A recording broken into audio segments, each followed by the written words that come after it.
Franchement, la première mi-temps de l'Inter Miami, c'est catastrophique. S'il vous plaît, ne vous faites pas d'illusions. C'est pas parce que vous voyez Busquets, Messi, Suarez dans une équipe que forcément vous pensez au Barça 2015. Rien à voir. La première mi-temps, j'ai rarement vu ça chez des professionnels. La défense était une catastrophe. Remercier Oustari parce que sur la première mi-temps, si c'est une autre équipe, il y a 3 voire 4-0.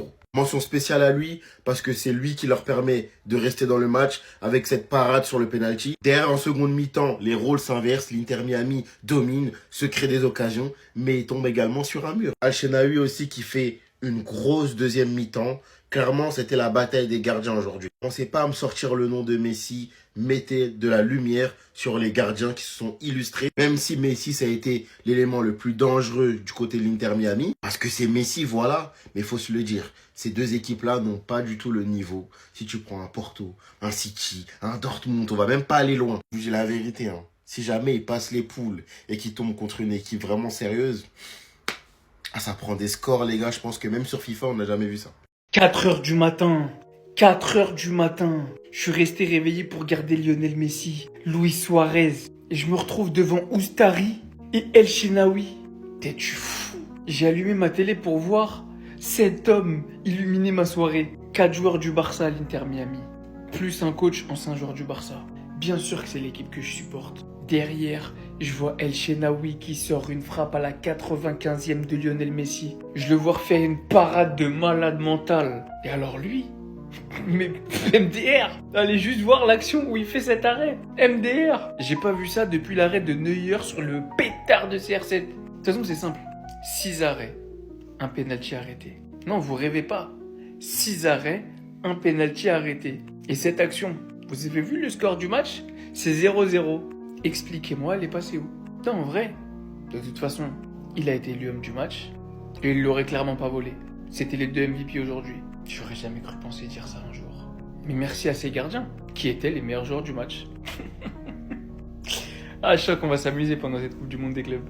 D'ailleurs, les gars, si vous voulez qu'on la suive ensemble, je vais react à tous les matchs sur une application jaune que vous connaissez bien. Le lien il est dans la bio. Ben Baker avec 3 U. Vous savez les gars qu'on se prend la tête avec Yamal Ballon d'Or, Dembélé Ballon d'Or, mais le meilleur joueur du monde c'est toujours ce monsieur-là. C'est toujours Léo Messi les gars, malgré son âge. Et je vous promets les gars, que beaucoup ne regardent pas les matchs de l'Inter Miami. Ce soir il joue à 1h du matin contre Al Ahly. Pour ceux qui ne regardent plus Messi depuis longtemps, je vous promets que vous serez surpris du niveau qu'il a toujours actuellement. Je vous promets les gars. Pour ceux qui ont regardé son match face à la Colombie les gars, mais je vous jure les gars que ce joueur c'est toujours le meilleur joueur du monde.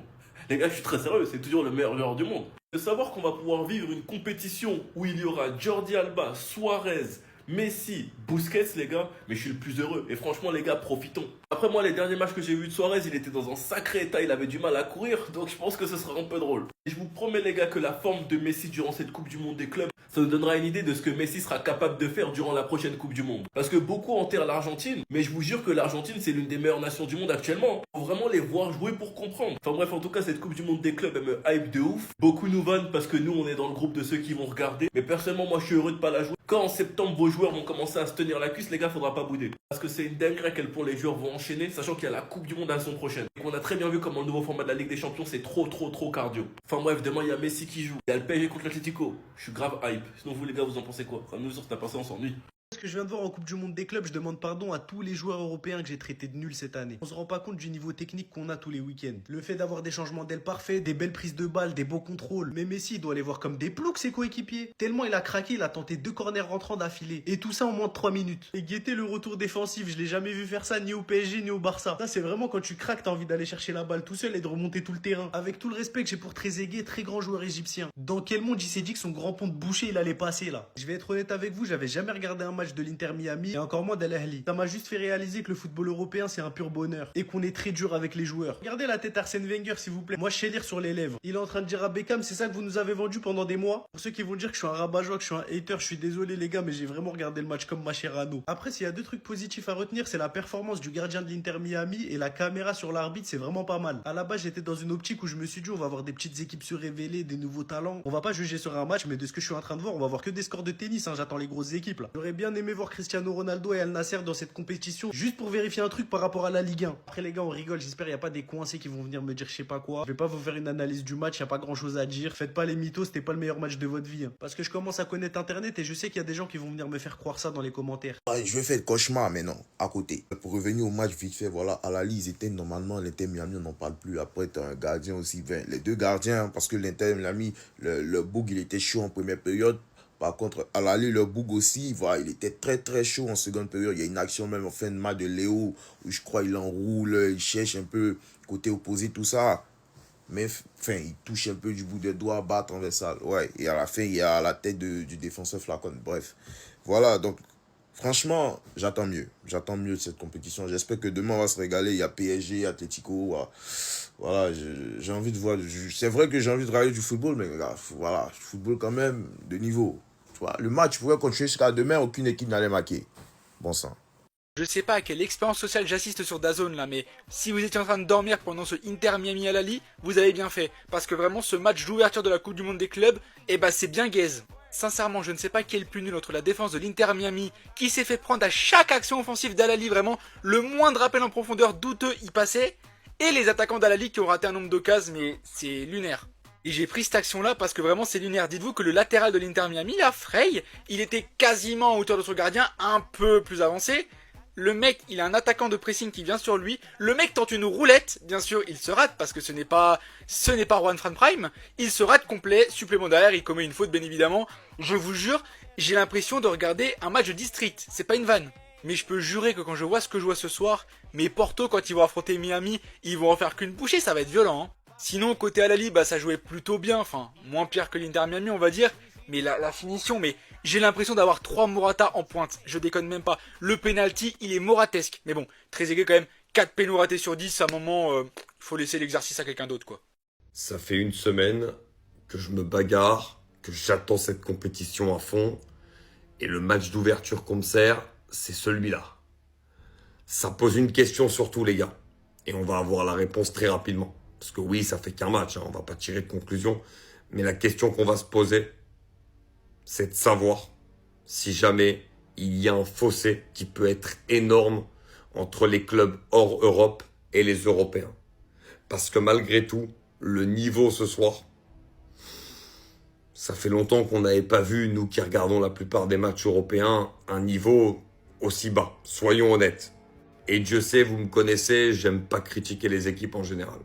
Mais que ce soit sur la première période, où, on le sait, on l'a dit, que l'Inter Miami collectivement a du mal cette saison, mais la défense de l'Inter Miami, les alignements, les espaces qu'ils laissaient dans leur dos, ça a été très très compliqué pour eux. Et en deuxième mi-temps, où ils arrivent un peu plus à contrôler le ballon et où cette équipe d'Al Ahly est totalement inexistante, ça veut dire que chaque équipe a plutôt eu sa période, mais on a vu très peu d'intensité, on a vu beaucoup de déchets techniques. C'était compliqué. Donc la question qui se pose, c'est de savoir s'il va y avoir un très gros fossé entre ces équipes-là et les équipes européennes, pour savoir déjà aussi comment les équipes européennes vont rentrer dans cette compétition, si elles vont la jouer à fond ou pas.